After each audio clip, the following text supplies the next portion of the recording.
122వ కీర్తన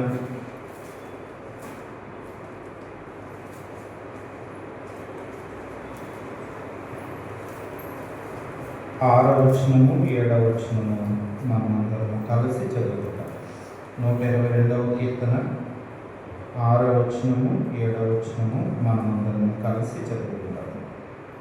యెరూషలేము యొక్క క్షేమము కొరకు ప్రార్థన చేయుడి. యెరూషలేమా, నిన్ను ప్రేమించు వారు వర్ధిల్లుదురు.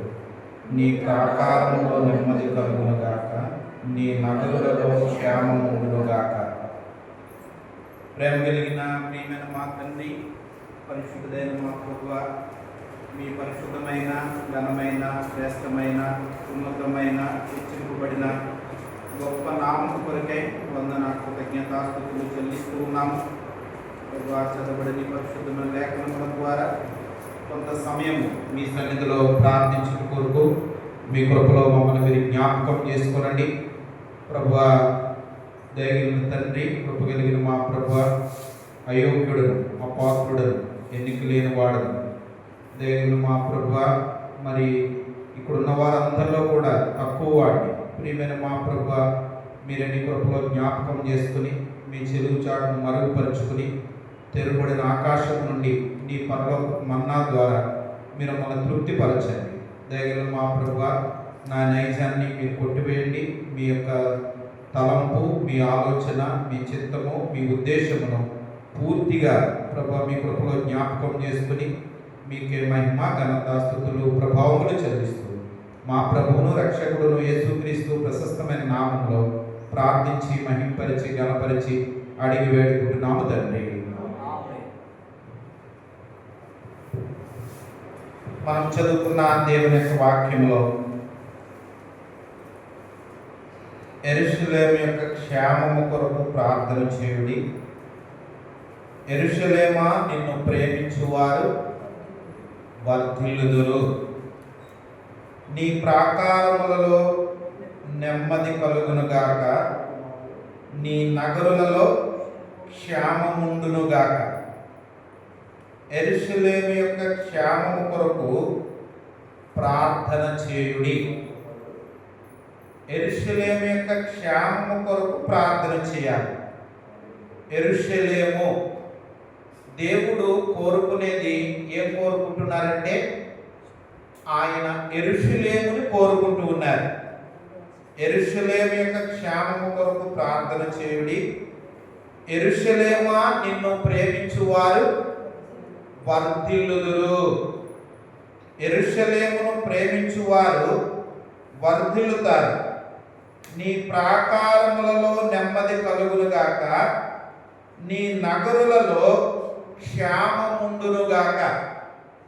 దేవుడు మన నుండి కోరుకునేది ఏంటి? మనము దేవుని సన్నిధిలో ప్రార్థిస్తాం, దేవుని సన్నిధిలో మొరపెడతాం, దేవుని సన్నిధిలో విజ్ఞాపన చేస్తాం. దేవుని సన్నిధిలో మొరపెట్టేటప్పుడు, దేవుని సన్నిధిలో ప్రార్థించేటప్పుడు దేవుడు మన నుండి కోరుకునేది ఏంటి? దేవుడు మన నుండి కోరుకునేది మనము దేవునికి ఇవ్వవలసిన వారిగా ఉంటూ ఉన్నాం. కాబట్టి దేవుని సన్నిధిలో మనము దేవునికి ఇవ్వవలసిన వారిగా ఉంటూ ఉన్నాం. దేవుడు మన నుండి ఏం కోరుతూ ఉన్నారు? యెరూషలేమా, యెరూషలేము యొక్క క్షేమము కొరకు ప్రార్థన చేయుడి. యెరూషలేమా, నిన్ను ప్రేమించు వారు వర్ధిల్లుదురు. నీ ప్రాకారములో నెమ్మది కలుగునుగాక, నీ నగరులలో క్షేమముండునుగాక. ప్రాకారములో నెమ్మది ఉంటుంది, నగరులలో క్షేమం ఉంటుంది. యెరూషలేము యొక్క క్షేమము కొరకు మనము ప్రార్థన చేయవలసిన వారిగా ఉంటూ ఉన్నాం. దేవుడు మన నుండి కోరుకునేది దినవృత్తాంతముల 2వ గ్రంథము 6వ అధ్యాయము 6వ వచనం. దినవృత్తాంతముల 2వ గ్రంథము 6వ అధ్యాయము 6వ వచనం. ఇప్పుడు నా నామము నుండుటకై యెరూషలేమును కోరుకుంటుని, నా జనునైన ఇశ్రాయేలు మీద అధిపతిగా నుండుటకై దావీదును కోరుకుంటుని. దేవుడు ఏం కోరుకుంటున్నారంటే, యెరూషలేమును కోరుకుంటూ ఉన్నారు. యెరూషలేము కొరకు ప్రార్థన చేయాలి. యెరూషలేమును ప్రేమించువారు వర్ధిల్లుతారు. యెరూషలేమును ప్రేమించు వారు వర్ధిల్లుతారు. దేవుడు కోరుకునేది కూడా ఎవరిని కోరుకుంటూ ఉన్నారు? యెరూషలేమును కోరుతూ ఉన్నారు. దేవుడు కోరేది కూడా యెరూషలేమును కోరుకొంటిని. యెరూషలేమును దేవుడు కోరుకుంటూ ఉన్నారు. అసలు యెరూషలేము అంటే దేవుడు నివసించు స్థలం, మహారాజ పట్టణం, దేవుడు కోరుకున్న స్థలం. దేవుడు కోరుకున్న స్థలము యెరూషలేము. యెరూషలేములో ప్రభు ఉంటారు. యెరూషలేములో ప్రభు ఉండే స్థలం, మహారాజ పట్టణం, దేవుడు నివసించు స్థలం.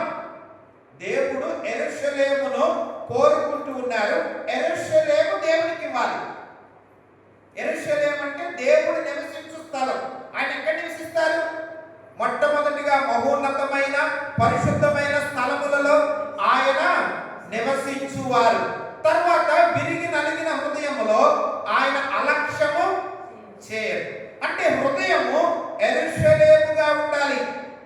హృదయాన్ని కోరుతూ ఉన్నారు. అందుకనే ప్రభు అంటున్నారు, నా కుమారుడా నీ హృదయాన్ని నాకిమ్ము. దేవుడు యెరూషలేమును కోరుకుంటూ ఉన్నారు. యెరూషలేములో ప్రభు ఉండాలి.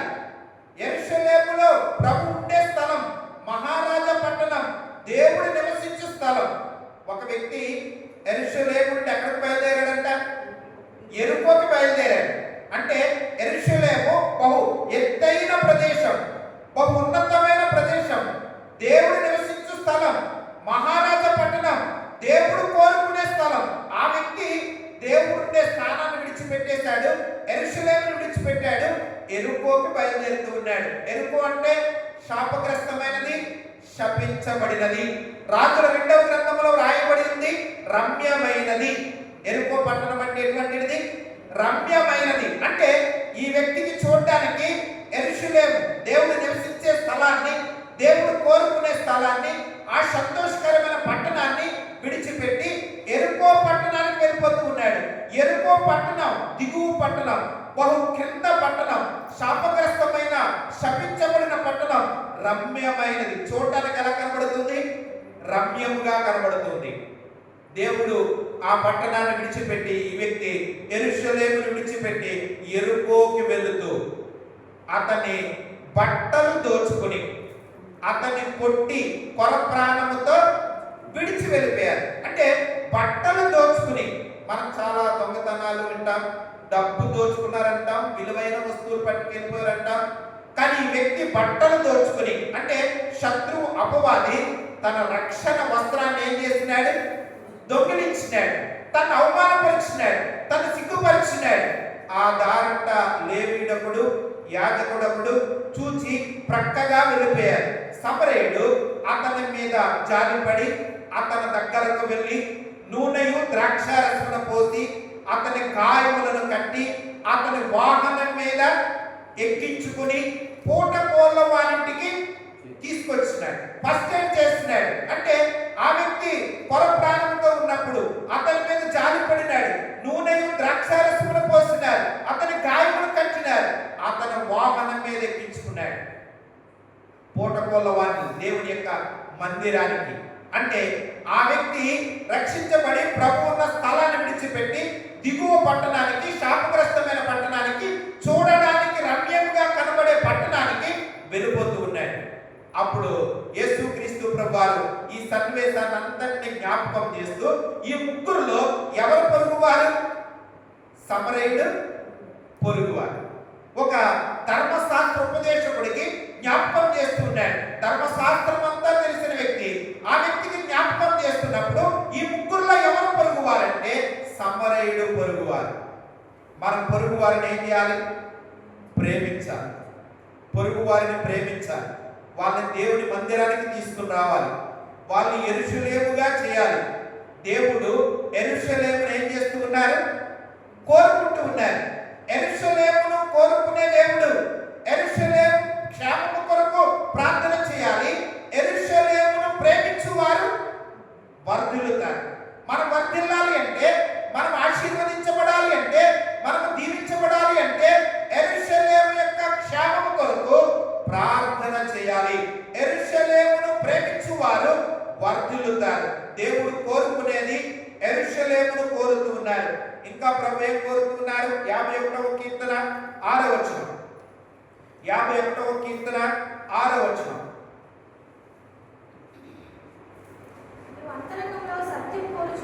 నీవు అంతరంగములో సత్యమును కోరుచున్నావు. దేవుడు ఏం కోరుతున్నారు? ఆంతర్యములో సత్యమును కోరే దేవుడు. అంతరంగములో సత్యమును కోరుతూ ఉన్నాడు. ప్రభువారు అంతరంగములో సత్యమును కోరే దేవుడు. ఆంతర్యములో సత్యం ఉండాలి. అందుకనే హృదయములో పాపము లక్ష్యము చేస్తే ప్రభు వారి మనవి ఆలకింపకపోవును, వినకపోవును. హృదయములో పాపము ఉండకూడదు. హృదయంలో పాపము లక్ష్యము చేయకూడదు. ఆ దేవుని వాక్యం సెలవిస్తుంది, ప్రభువారు అంతరంగములో సత్యమును కోరే దేవుడు. ఆయన యెరూషలేమును కోరుతున్నారు. తర్వాత అంతరంగములో సత్యమును కోరే దేవుడు. ఆంతర్యములో సత్యం ఉండాలి. ఒకవేళ మనం విస్తారంగా ప్రార్థన చేయవచ్చు, ఆంతర్యములో సత్యము లేకపోతే ప్రభుకి ఇష్టం ఉండదు. ప్రభు కోరుకునేవారుగా ఉండాలి. ప్రభు ఇష్టపడేవారుగా ఉండాలి. మన ప్రార్థన ప్రభు అంగీకరించేవారుగా ఉండాలి. మన ప్రార్థన ప్రభు ఒప్పుకునేవారుగా ఉండాలి. అందుకనే ప్రభు అంతరంగములో సత్యమును కోరే దేవుడు. ఆంతర్యములో సత్యం ఉండాలి. అంతరంగములో సత్యమును కోరే దేవుడు. అందుకనే దేవుని యొక్క వాక్యము సెలవిస్తుంది, ఆత్మలో కపటము లేనివాడు ధన్యుడు. ఆత్మలో కపటము లేని వారుగా ఉండాలి. ఆత్మ విషయమై దీనులైన వారు ధన్యులు, పరలోక రాజ్యము వారిది. ఆత్మ విషయములో దీనులైన వారు ధన్యులు, పరలోక రాజ్యము వారిది. అంటే ప్రభు కోరేది ఆంతర్యములో సత్యమును కోరుతున్నారు.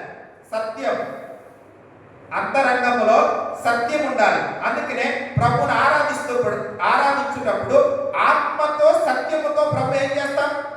ఆరాధిస్తాం. ఆత్మతో సత్యముతో అంటే అంతరంగంలో సత్యం ఉండాలి. అలాగే ప్రభు సన్నిధిలో ప్రార్థించినప్పుడు ఆంతర్యములో సత్యమును కోరే దేవుడు. కాబట్టి దేవుని యొక్క వాక్యం సెలవిస్తుంది, అంతరంగములో సత్యం ఉండాలి. పాపం ఉండకూడదు, అవిధేయత ఉండకూడదు. అందుకనే అతిక్రమములను దాచిపెట్టువాడు వర్ధిల్లడు, వాటిని ఒప్పుకొని విడిచిపెట్టువాడు కనికరం పొందు. అది ప్రార్థన. దేవుని యొక్క వాక్యం సెలవిస్తుంది ఏమని అంటే, అతిక్రమములు దాచిపెట్టువాడు వర్ధిల్లడు. అతిక్రమములు దాచిపెట్టకూడదు. అనేక పర్యాయంలో మనం చాలా విషయాలు దాస్తూ ఉంటాం, అనేకమైన వాటిని దాస్తూ ఉంటాం.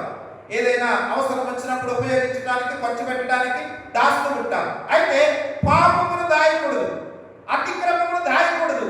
అతిక్రమములు దాచిపెట్టువాడు వర్ధిల్లడు, వాటిని ఒప్పుకొని విడిచిపెట్టువాడు కనికరము పొందడు. అది అంతరంగముల సత్యం. అంటే చాలా పర్యాయములు అతిక్రమములు ఒప్పుకోవాలి, విడిచిపెట్టాలి. అందుకని అతిక్రమములు దాచిపెట్టువాడు వర్ధిల్లడు, వాటిని ఒప్పుకొని విడిచిపెట్టువాడు కనికరము పొందును. వాటిని ఒప్పుకోవాలి, విడిచిపెట్టాలి. అదే ప్రార్థన. ప్రార్థన అంటే హృదయాన్ని కడుక్కో, యెరూషలేముగా చేయబడాలి, నూతన యెరూషలేముగా చేయబడాలి, నూతన అనుభవం ఉండాలి, నూతన విధానములో దేవుని సన్నిధిలో ప్రార్థన చేయాలి. యెరూషలేము యొక్క క్షేమము కొరకు ప్రార్థన చేయాలి. యెరూషలేమును ప్రేమించు వారు వర్ధిల్లుతారు. ప్రభు కోరుకునేది యెరూషలేమును కోరుకుంటూ ఉన్నారు.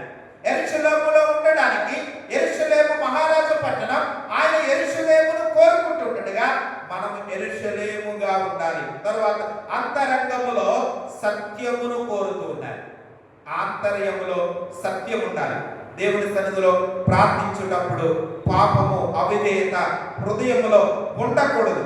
ప్రభు వినరు. ప్రభు ప్రార్థన వినాలి అంటే ఆంతర్యములో సత్యం ఉండాలి. ఆంతర్యములో సత్యం ఉన్నప్పుడు ఆ ప్రార్థన ధూపము వలె, నైవేద్యము వలె ప్రభు సన్నిధికి వెళ్తుంది. విస్తారమైన ప్రార్థన కాదు, చిన్న ప్రార్థన చేసినా పర్వాలేదు. దేవుని సన్నిధిలో విరిగి నలిగిన హృదయముతో, అందుకనే రక్షణ పాత్రను చేతపుచ్చుకుని యెహోవా నామమున ప్రార్థన చేసేది. రక్షణ పాత్రను చేతపుచ్చుకుని, రక్షణ పాత్ర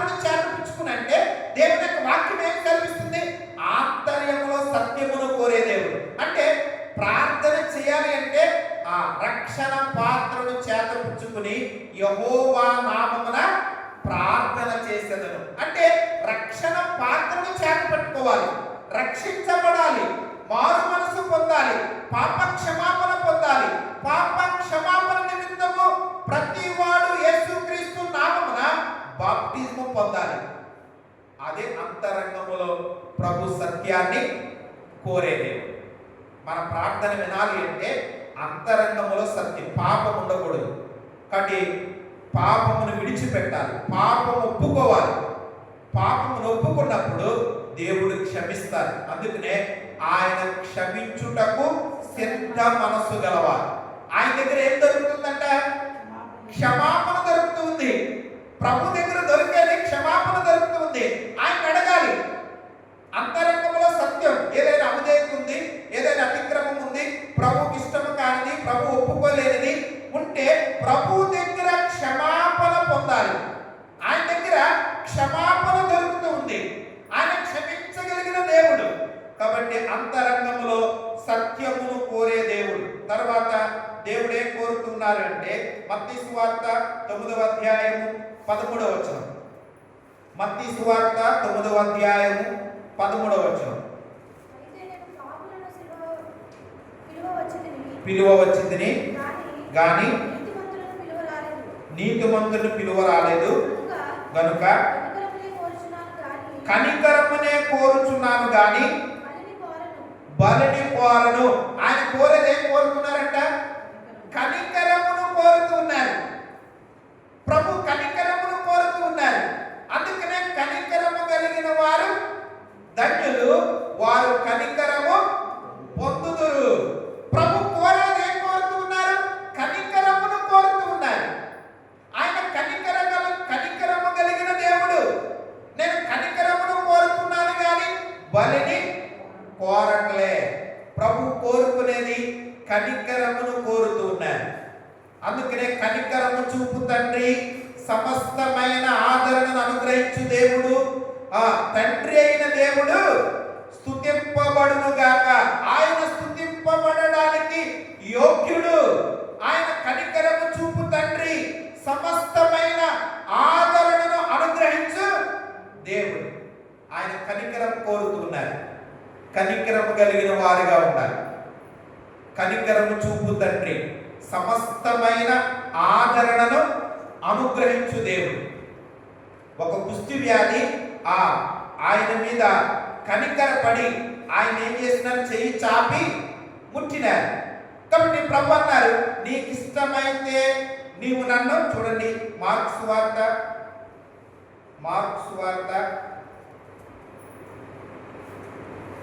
1వ అధ్యాయము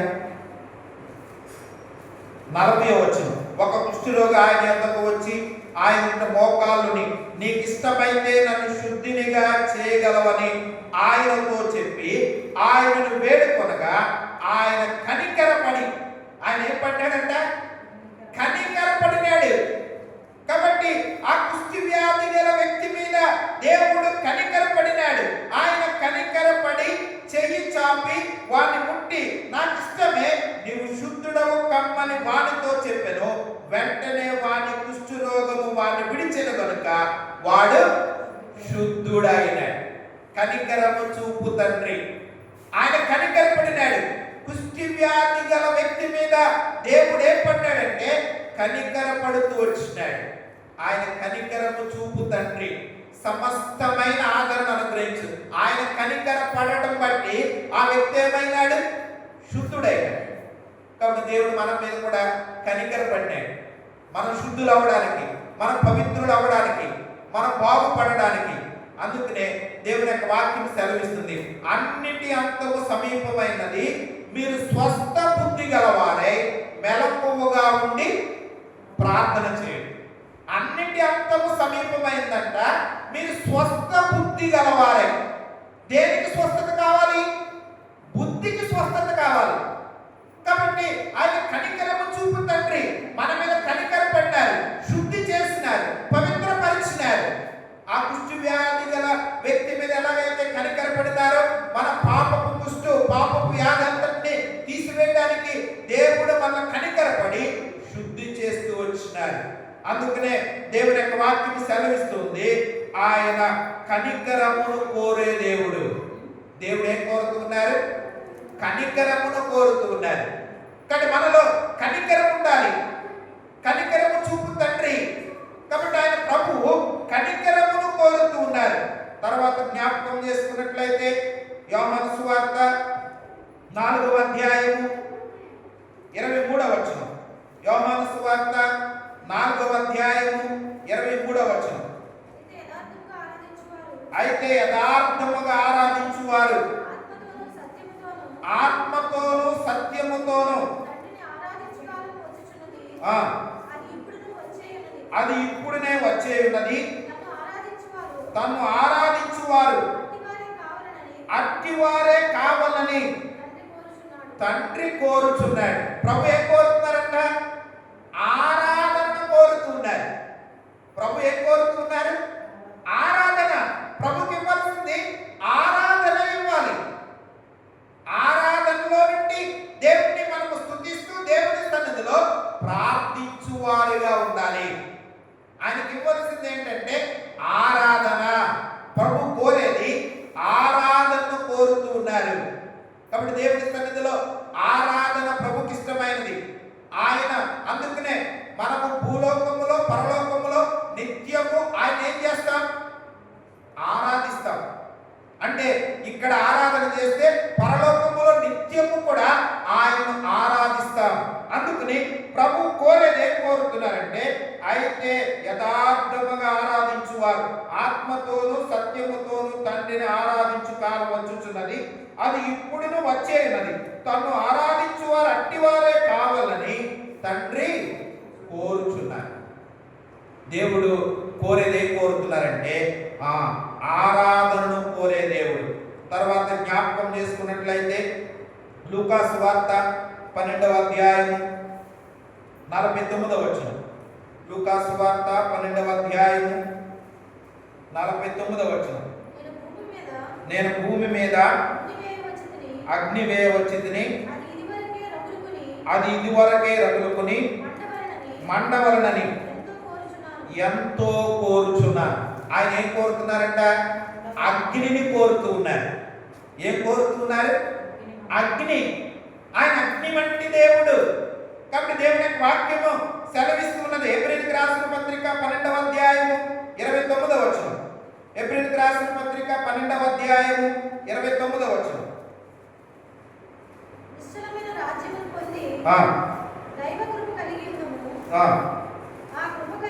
ఆ కృప కలిగి వినయ భయభక్తులతో దేవునికి ప్రీతికరమైన సేవ చేయడము. ఎలాగనగా మన దేవుడు దహించు అగ్ని అయి ఉన్నాడు. కాబట్టి అందువల్ల మనము నిశ్చలమైన రాజ్యమును పొంది దైవ కృప కలిగి ఉండుము. దైవ కృప కలిగి ఉండాలి. ఏ కృప కలిగి ఉండాలి? దైవ కృప. కృప చాలా ఉన్నాయి. అసలు కృప అనే మాట ఎక్కడ ఆరంభించబడిందంటే ఆదికాండము 6వ అధ్యాయంలో నోవాహు దేవుడి దృష్టి యందు కృప పొందిన వాడాయి. మళ్ళీ ఎక్కడ ముగించబడింది? ప్రకటన గ్రంథము చివరి అధ్యాయము చివరి వచనములో ఆయన కృప పరిశుద్ధులకు ఏమై ఉంటుంది? తోడుగా ఉంటుంది. ఈ మధ్యలో ఆయన కృప చాలా విస్తారంగా ఉంది. కాబట్టి ఇక్కడ ఏ కృప పొందుకోవాలి అంటే దైవ కృప కలిగి ఉండుము. ఆ కృప కలిగి వినయ భయభక్తులతో దేవునికి ప్రీతికరమైన సేవ చేయడము. దేవునికి ప్రీతికరమైన సేవ చేయాలి. దేవునికి కావాల్సింది ఏంటంటే ప్రీతికరమైన సేవ చేయడము. ఎలాగనగా మన దేవుడు దహించు అగ్ని అయి ఉన్నాడు. కాబట్టి దేవుడు కోరేది ఏం కోరుతున్నారంటే అగ్నిని కోరుతూ ఉన్నారు. తర్వాత జ్ఞాపకం చేసుకున్నట్లయితే కీర్తనలు 78వ కీర్తన 68వ వచనం. కీర్తనలు 78వ కీర్తన 68వ వచనం.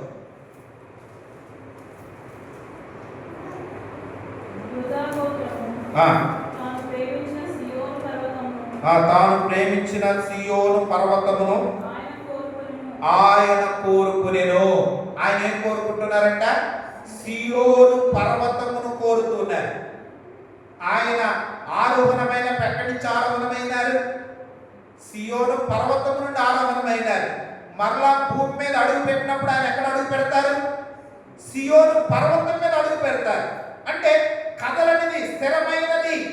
కానీ దేవుడు కోరుకున్నది ఏం కోరుకుంటున్నారంటే సియోను పర్వతమును కోరుకుంటూ ఉన్నారు. సియోను పర్వతము.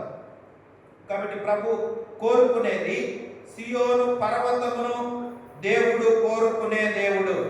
కాబట్టి యెరూషలేమును కోరుతూ ఉన్నారు, సియోను పర్వతమును కోరుతూ ఉన్నారు, ఆరాధనను కోరుతూ ఉన్నారు, అగ్నిని కోరుతూ ఉన్నారు, అంతరంగములో సత్యమును కోరే దేవుడు, కనికరమును కోరే దేవుడు. పేతురు రాసిన 2వ పత్రిక 3వ అధ్యాయం 9వ వచనం. పేతురు రాసిన 2వ పత్రిక 3వ అధ్యాయం 9వ వచనం. కొందరు ఆలస్యమని ఎంచుకున్నట్లు ప్రభు తన వాగ్దానమును గూర్చి ఆలస్యము చేయువాడు కాడు గాని ఇచ్చయింపక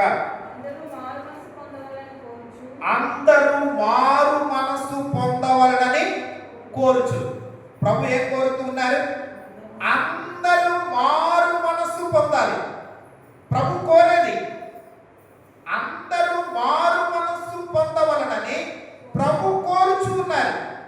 దేవుని యొక్క వాక్యం సెలవిస్తూ ఉన్నది. కాబట్టి అందరూ, కొందరు ఆలస్యమని ఎంచుకున్నట్లు ప్రభు తన వాగ్దానమును గురించి ఆలస్యము చేయువాడు కాడు గాని ఎవడును నశింపవలనని ఇచ్చేయక అందరూ మారు మనస్సు పొందవలనని కోరుచు. మారు మనస్సు పొందాలి. ఏం పొందాలి? మారు మనసు. పేరులోనే ఉంది మారు మనసు. అంటే మనస్సు అనేది ఏం చేయాలి? మార్చబడాలి. మనస్సు అనేది మార్చబడాలి. మరి ఎట్లా మార్చబడుతుంది? ఒక వ్యక్తి, ఒక పనికి అలవాటు పడిన వ్యక్తి తన పని నుండి ఏ మాత్రము కూడా విడుదల పొందలేడు. ఒక పనికి దేనికైనా అలవాటు పడ్డాడు అనుకోండి, ఆ పని నుండి ఏ మాత్రము కూడా విడుదల పొందలేడు. మరి ఎట్లా మారు మనసు వస్తుంది? వాక్యం సెలవిస్తుంది. కూషు దేశస్థుడు తన చర్మాన్ని మార్చుకోగలడా? చిరుత పులి తన మచ్చలు మార్చుకోగలదా?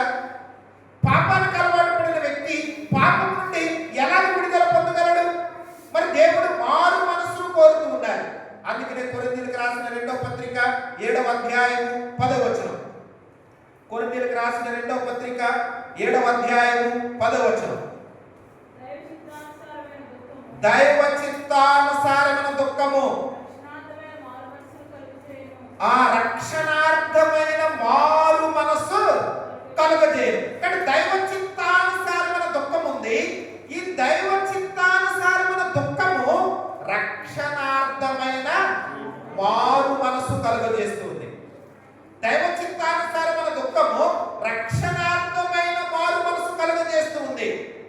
కానీ దైవ చిత్తానుసారమైన దుఃఖం కావాలి. అందుకనే దుఃఖపడు వారు ధన్యులు, వారు వాదార్చబడుదు. అంటే దుఃఖపడు వారు ధన్యులు. ఇక్కడున్న మనందరికీ కూడా శరీర సంబంధమైన దుఃఖము అనేక పర్యాయము మనకు తెలుసు. శరీర సంబంధమైన దుఃఖం పుడతంతోనే ఏం చేస్తారంట? ఏడుస్తారంట. పుడతంతోనే ఏడిస్తేనే ఆ వ్యక్తి ఆరోగ్యంగా ఉన్నట్టు. పుట్టడంతోనే ఏడవలేదనుకోండి, ఆ వ్యక్తికి ఏమి లేనట్టు? ఆరోగ్యం లేనట్టు. కానీ మానవుడు పుడతంతోనే ఏడుస్తాడు. అంటే పుడతంతోనే ఏడుపుతో పుడతాడు. శరీర సంబంధమైన ఏడుపు ప్రతి మానవుడు ఎదుర్కొంటాడు. అయితే ఇక్కడ ఆత్మ సంబంధమైన దుఃఖం కావాలి. దాన్నే దైవ చిత్తానుసారమైన దుఃఖం. ఈ దైవ చిత్తానుసారమైన దుఃఖం ఏం చేస్తుందంటే రక్షణార్థమైన మారు మనసు కలుగజేస్తుంది. ఇంకా మారు మనసు పొందకపోతే, ప్రభు హృదయం ఇవ్వకపోతే, కాబట్టి దైవ చిత్తానుసారమైన దుఃఖము, దైవ చిత్తానుసారమైన దుఃఖము రక్షణార్థమైన మారు మనసు కలుగజేస్తుంది. విలాప వాక్యములు 2వ అధ్యాయం కాబట్టి 26వ వచనములో నరులు ఆశ కలిగి యెహోవా అనుగ్రహించు రక్షణ కొరకు ఓపికతో కనిపెట్టుట మంచిది. నరులు ఆశ కలిగి యెహోవా అనుగ్రహించు రక్షణ కొరకు ఓపికతో కనిపెట్టుట మంచిది. నరులు ఆశ కలిగి, అంటే ఒక వ్యక్తికి రక్షణ కావాలంటే ఏముండాలి? ఆశ ఉండాలి, ఓపిక ఉండాలి. అందుకనే విత్తువాడు విత్తడానికి బయలువెళ్తే కొన్ని విత్తనాలు త్రోవ ప్రక్కన పడ్డాయి, కొన్ని విత్తనాలు రాతి నేలలో పడ్డాయి, కొన్ని విత్తనాలు ముండ్ల పొదల్లో పడ్డాయి, కొన్ని విత్తనాలు మంచి నేల పడ్డాయి. మంచి నేల పడిన విత్తనం ఏమైంది? ఫలించింది. 100 60 30 ఫలించింది. అంటే మంచి నేల పడిన విత్తనముల పోలు వారు ఎవరనగా యోగ్యమైన మంచి మనస్సుతో వాక్యముని విని దానిని అవలంబించువారు. మంచి నేల పడిన విత్తనం వలె యోగ్యమైన మంచి మనస్సుతో వాక్యముని ఏం చేయాలి? వినాలి, దాన్ని అవలంబించాలి. అంటే ప్రభు కోరేది మారు మనస్సును కోరుతూ ఉన్నారు. కాబట్టి నీ దేవుని యొక్క వాక్యం సెలవిస్తుంది, యెరూషలేమా యెరూషలేము యొక్క క్షేమం కొరకు ప్రార్థన చేయి. యెరూషలేము యొక్క క్షేమం కొరకు ప్రార్థన చేయాలి. యెరూషలేమా నిన్ను ప్రేమించువారు వర్ధిల్లుదురు. యెరూషలేమును ప్రేమించువారు వర్ధిల్లుతారు. నీ ప్రాకారములలో నెమ్మది కలుగునుగాక. ప్రాకారములు ఏముండాలి? నెమ్మది ఉండాలి. ప్రాకారములలో నెమ్మది కలుగునుగాక. అందుకనే దేవుని వాక్యములో దినవృత్తాంతముల 2వ గ్రంథము 14వ అధ్యాయము 1వ వచనములో ఆశా దినములలో, కాబట్టి దేశము 10 సంవత్సరాలు ఏం పొందిందంట? నెమ్మది పొందింది. ఆశ తన దేవుడిని దృష్టికి, దేవుడని యెహోవా దృష్టికి ఎలా ఉన్నాడు? అనుకూలంగా ఉన్నాడు, నమ్మకంగా ఉన్నాడు, యథార్థంగా ఉన్నాడు. తన ఏలుబడిలో దేశం నెమ్మదిగా ఉంది. కానీ నెమ్మది నెమ్మది నెమ్మది పొందాలి. ప్రాకారములో ఏముండాలి? నెమ్మది ఉండాలి. కాబట్టి దేవుని యొక్క వాక్యం సెలవిస్తూ ఉన్నది, నెమ్మది కలిగిన వారిగా ఉండాలి. ప్రాకారములలో నెమ్మది కలుగునుగాక. అందుకనే దినవృత్తాంతముల 2వ గ్రంథము 15వ అధ్యాయము 15వ వచనం. దినవృత్తాంతముల 2వ గ్రంథము 15వ అధ్యాయము 15వ వచనం.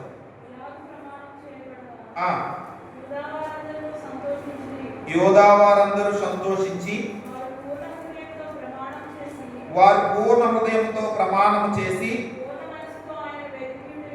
పూర్ణ మనసుతో ఆయన వెదికియుండిరి కనుక యెహోవా వారికి ప్రత్యక్షమై చుట్టూనున్న దేశస్థులతో యుద్ధము లేకుండా వారికి నెమ్మది కలుగజేసెను. కానీ నెమ్మది ఉండాలి. ప్రాకారములలో ఏముండాలి? నెమ్మది ఉండాలి. యెరూషలేములో నెమ్మది ఉంటుంది. అందుకనే దేవుని యొక్క వాక్యం సెలవిస్తూ ఉన్నది, నీ ప్రాకారములలో నెమ్మది కలుగునుగాక. ప్రాకారంలో ఏముండాలి? నెమ్మది ఉండాలి. ఇంటిలో ఏముండాలి? నెమ్మది ఉండాలి. కాబట్టి క్షేమము, కాబట్టి నెమ్మది మనము అనుభవించాలి. కాబట్టి యెరూషలేమును ప్రేమించువారు వర్ధిల్లుతారు. యెరూషలేము యొక్క క్షేమము కొరకు ప్రార్థన చేయుడి. కానీ నీ నగరులలో క్షేమముండునుగాక. నీ ప్రాకారములలో నెమ్మది కలుగునుగాక. నీ నగరులలో క్షేమముండునుగాక.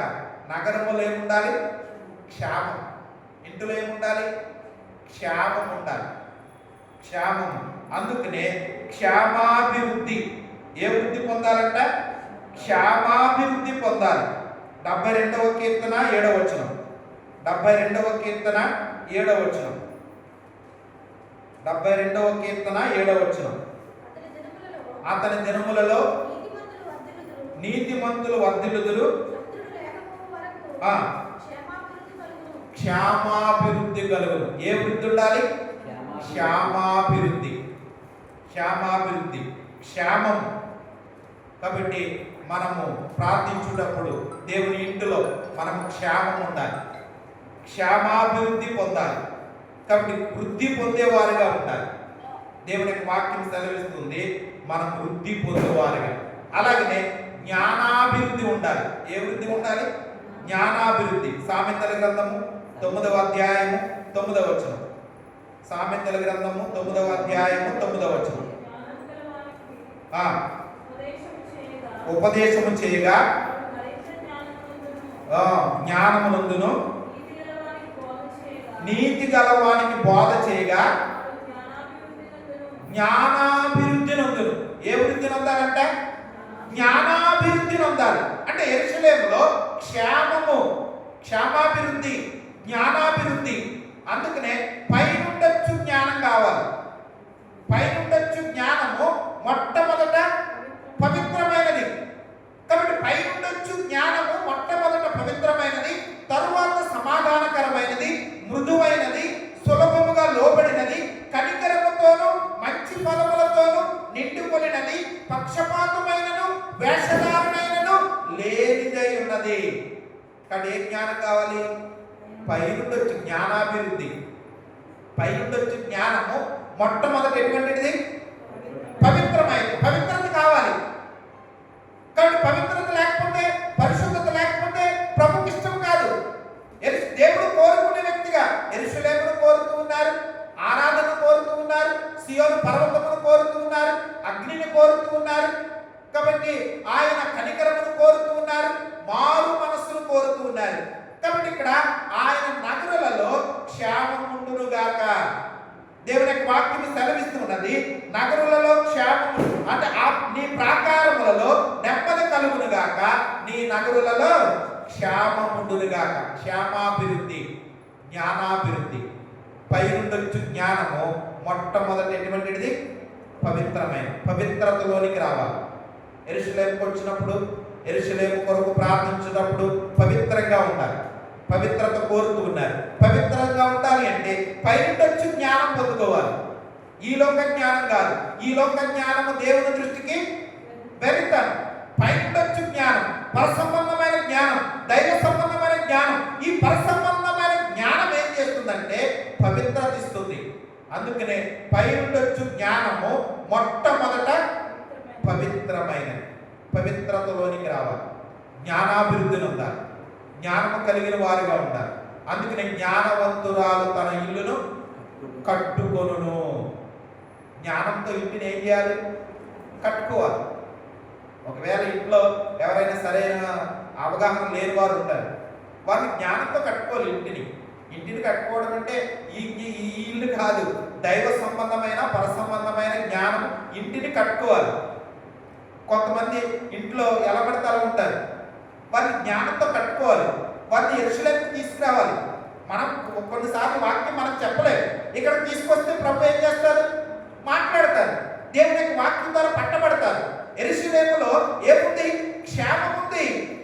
కాబట్టి నీ ప్రాకారములలో నెమ్మది కలుగునుగాక. నీ దేవుని యొక్క వాక్యం, నీ ప్రాకారములో నెమ్మది కలుగునుగాక, నీ నగరులలో క్షేమముండునుగాక. ప్రాకారములో నెమ్మది ఉంది, నగరములో క్షేమం ఉంది. క్షేమాభివృద్ధి పొందుకోవాలి, క్షేమము కలిగిన వారు. అందుకనే యెరూషలేము యొక్క క్షేమము కొరకు ఏం చేయాలి? ప్రార్థన చేయాలి. యెరూషలేము యొక్క క్షేమం ప్రభు కోరుకునేది. యెరూషలేమును కోరుతూ ఉన్నారు. కాబట్టి దేవుని సన్నిధిలో యెరూషలేము యొక్క క్షేమం కొరకు ప్రార్థన చేయండి. యెరూషలేమా నిన్ను ప్రేమించువారు బాధ్యులు. కాబట్టి యెరూషలేము యొక్క క్షేమం కొరకు యెరూషలేమును కోరుతున్నారు.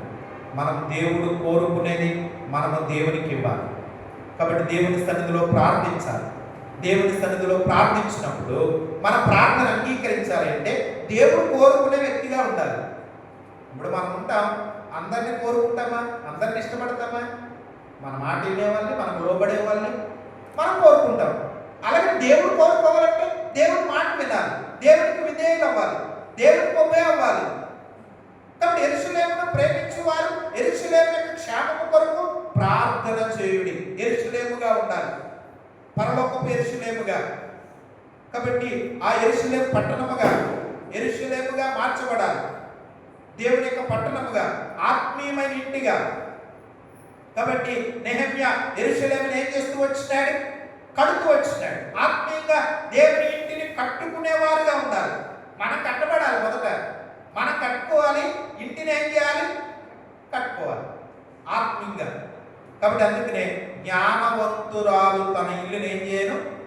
కట్టును. జ్ఞానం. కాబట్టి అలసిన వారిని మాటల చేత ఓరడించు జ్ఞానము కలుగునట్లు. అలసిన వారికి మాటల చేత ఓరడించు జ్ఞానం కావాలి. కొన్ని పర్యాయములు ఇంట్లో ఆవేశము, ఉద్రేకము, కలహము ఇవన్నీ వస్తూ ఉంటాయి. ఇటువంటి సందర్భాల్లో ఏముండాలి? అలసిన వానికి మాటల చేత బోరడించు జ్ఞానం. అలసిన వానికి మాటల చేత బోరడించు జ్ఞానము కలుగునట్టు. కాబట్టి జ్ఞానాభివృద్ధి, జ్ఞానం పొందుకునేవారుగా. అందుకని దేవుని సన్నిధిలో యెరూషలేమా నిన్ను ప్రేమించువారు వర్ధిల్లు. యెరూషలేము యొక్క క్షేమము కొరకు ప్రార్థన చేయుడి. యెరూషలేము క్షేమం కొరకు ప్రార్థన చేయుడి. యెరూషలేమా నిన్ను ప్రేమించువారు వర్ధిల్లుదురు. నీ ప్రాకారములలో నెమ్మది కలుగునుగాక, నీ నగరులలో క్షేమం ఉండునుగాక. నగరములు ఏముండాలి? ఇంతులు ఏముండాలి? క్షేమం ఉండాలి, క్షేమాభివృద్ధి. కాబట్టి జ్ఞానాభివృద్ధి, కాబట్టి జ్ఞానాభివృద్ధి, కార్యాభివృద్ధి, బలాభివృద్ధి. కాబట్టి ఆ రీతిగా మనం వృద్ధి పొందాలి, ఆత్మీయంగా వృద్ధిలోనికి రావాలి. యెరూషలేములో వృద్ధి పొందేవారుగా, కార్యాభివృద్ధి యందు, ప్రభు కార్యాభివృద్ధి యందు ఎప్పటికీ ఏమవ్వాలి? ఆసక్తిగా ఉండాలి. మనం వృద్ధి పొందేవారుగా, ఆశీర్వదించబడేవారుగా. యెరూషలేమును ప్రేమించువారే వర్ధిల్లుతారు. అందరూ వర్ధిల్లు. యెరూషలేమును ప్రేమించాలి. యెరూషలేము క్షేమం కొరకు ప్రార్థన చేయాలి. ఇక్కడ యెరూషలేము నగరులలో క్షేమం ఉంటుంది. కాబట్టి దేవుని యొక్క క్షేమము, దేవుని యొక్క వాక్యం సెలవిస్తుంది. కాబట్టి నీ ప్రాకారములో నెమ్మది కలుగును గాక, నీ నగరులలో క్షేమం ఉండును గాక. ప్రాకారంలో నెమ్మది, నగరములో క్షేమం, ఇంటిలో క్షేమం, ఇందులో నెమ్మది పొందాలి అంటే ప్రార్థన చేయాలి. ప్రార్థన చేస్తే ప్రభు నెమ్మదిస్తారు, ప్రభు నెమ్మది ప్రభు అనుగ్రహిస్తారు, క్షేమం ఇస్తారు. కాబట్టి ఆ రీతిగా దేవుని సన్నిధిలో యెరూషలేము క్షేమం కొరకు ప్రార్థన చేయండి. యెరూషలేమును ప్రేమించువారు వర్ధిల్లుదురు. ఆ రీతిగా కొంత సమయం దేవుని సన్నిధిలో ప్రార్థన కలిగి